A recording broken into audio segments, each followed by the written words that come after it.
Naxçıvan Muxtar Respublikası Ali Məhkəməsi və Naxçıvan Dövlət Universitetinin birgə təşkilatçılığı ilə Konstitusiya marafonu layihəsinin olimpiada mərhələsi keçirilib.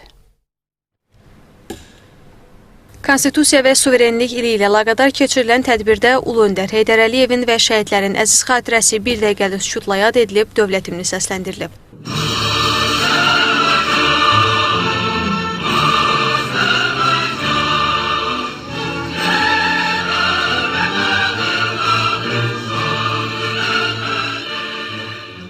Naxçıvan Dövlət Universitetinin hüquqşünaslıq ixtisası üzrə təhsil alan tələbələrdən ibarət 6 komandanın mübarizə apardığı olimpiyadanın ilk mərhələsində Azərbaycan Respublikasının Konstitusiyası əsasında hazırlanan 30 test sualı təqdim olunub. Bu mərhələdə uğur qazanan 5 komandanın bilikləri nə harada, nə zaman formatında keçirilən yarışda təqdim olunan suallarla yoxlanılıb. 1995-ci ildə qəbul edilən sənədin preambulasında Azərbaycan xalqının bu aktdakı prinsiplərin əsas götürməsi qeyd olunmuşdur.